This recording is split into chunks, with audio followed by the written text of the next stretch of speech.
പപ്പായ കൃഷിയിൽ നൂറുമേനി വിളയിച്ച് യുവകർഷകനായ താമരക്കുളം പച്ചക്കാട് സ്വദേശി വി ഷാജിമോൻ പ്രവാസ ജീവിതം അവസാനിപ്പിച്ച് നാട്ടിലെത്തിയ ഷാജിമോൻ കൃഷിയിലേക്ക് തിരിയുകയായിരുന്നു. തന്റെ അരയേക്കർ വരുന്ന സ്ഥലത്താണ് ഷാജി കൃഷി ആരംഭിച്ചത്. പപ്പായയോടൊപ്പം വാഴ, പയർ, പാവൽ, കുക്കുംബർ, വെള്ളരി, മരച്ചീനി, കോവൽ, പാഷൻ ഫ്രൂട്ട്, ചേന, ചേമ്പ് എന്നീ കൃഷികളും നടത്തുന്നുണ്ട്. പ്രവാസ ജീവിതം അവസാനിപ്പിച്ചതിന് ശേഷം നാട്ടിൽ വന്നതിന് ശേഷം ആദ്യം മത്സ്യകൃഷിയും കൂടാതെ പച്ചക്കൃഷി തുടങ്ങി. മത്സ്യകൃഷി ഏകദേശം 5 വർഷത്തോളം വയ്യാങ്കടിച്ചിറയിൽ നടത്തി. അത് വിജയകരമായിരുന്നു. അത് സംസ്ഥാന ശ്രദ്ധ പിടിച്ചു പറ്റിയ ഒരു മത്സ്യകൃഷിയായിരുന്നു. അതിനുശേഷമാണ് പിന്നെ ടൂറിസമായിട്ട് ബന്ധപ്പെട്ട് പ്രോജക്റ്റുകൾ മാറിയപ്പോഴത്തേനും മത്സ്യകൃഷി പിന്നെ ഇല്ലാതായി. പിന്നീട് സ്വന്തമായുള്ള കൃഷിയിലേക്ക് തിരിഞ്ഞ് എല്ലാവിധ പച്ചക്കറി കൃഷികളും ചെയ്യുന്നുണ്ട്. അങ്ങനെ ഇരുന്നപ്പോഴാണ് ഈ ഓമയുടെ സാധ്യതകളെ കുറിച്ച് മനസ്സിലാക്കിയതും. അങ്ങനെ ഹൈബ്രിഡ് ഇനത്തിൽപ്പെട്ട റെഡ് ലേഡി ഇനത്തിൽപ്പെട്ട ഓമയാണ് ഏകദേശം ഇപ്പം നിലവിൽ ഒരു 1/2 ഏക്കറോളം നിലവിൽ എടുക്കുന്ന സ്റ്റേജിലുണ്ട്. പിന്നെ പുതിയതായി വീണ്ടും 1/2 ഏക്കറോളം ചെറിയ തൈകൾ നട്ടുകൊണ്ടിരിക്കുന്ന സമയമാണ്. പിന്നെ ഇതിന് അത്യാവശ്യം നല്ല ഡിമാൻഡുണ്ട്. നമ്മൾ ഈ കൃഷിഭവൻ്റെ വിപണിയും VFCKയുടെ വിപണിയാണ് പ്രധാനമായിട്ടും വിപണനത്തിന് വേണ്ടി ഉപയോഗപ്പെടുത്തുന്നത്. ഏകദേശം 50 രൂപ കിലോ വില കിട്ടുന്നുണ്ട്. അത് സീസണുകളിൽ 90 രൂപയോളം വരുന്നുണ്ട്. കുറഞ്ഞു കഴിഞ്ഞാൽ 30-ൽ താഴെ ഇതുവരെ പോയിട്ടില്ല. ആഴ്ചയിൽ 4 തവണയാണ് പപ്പായ വിളവെടുപ്പ്. ഓരോ വിളവെടുപ്പിലും കുറഞ്ഞത് 80 കിലോ പപ്പായ ലഭിക്കും.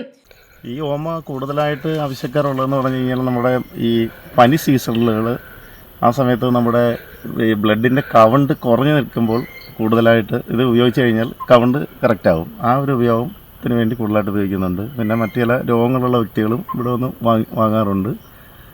പിന്നെ ഇതിൻ്റെ മെയിൻ മാർക്കറ്റിംഗ് എന്ന് പറഞ്ഞാൽ വിപണികളാണ് ഉദ്ദേശിക്കുന്നത്. VFCK വിപണിയുണ്ട്, കൃഷിഭവൻ്റെ വിപണിയുണ്ട്.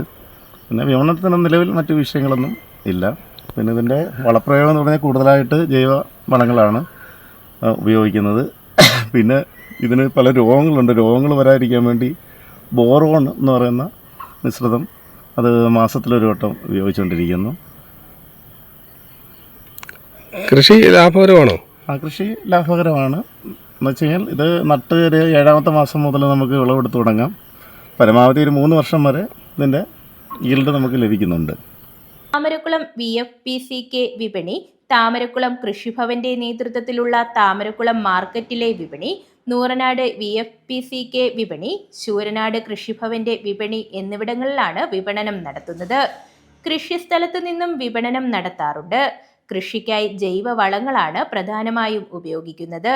കൃഷിക്ക് ആവശ്യമായ ഹൈബ്രിഡ് തൈകൾ മാതൃകാ കർഷകനായ പ്രസാദാണ് എത്തിച്ചു നൽകുന്നത്. റെഡ് ലേഡി വിഭാഗത്തിലുള്ള പപ്പായയാണ് കൃഷി ചെയ്യുന്നത്. താമരക്കുളം പഞ്ചായത്ത് കൃഷിഭവന്റെ സഹായവും നിർദ്ദേശവും ലഭിക്കുന്നതായും ഷാജി പറഞ്ഞു. താമരക്കുളത്തിന്റെ കിഴക്കൻ ഭാഗങ്ങളിൽ വ്യാപകമായ കാട്ടുപന്നി ശല്യം കാരണം കർഷകർ കൃഷി ഉപേക്ഷിക്കേണ്ടി വരുന്ന സാഹചര്യമുണ്ടെന്നും ഷാജി കൂട്ടിച്ചേർത്തു.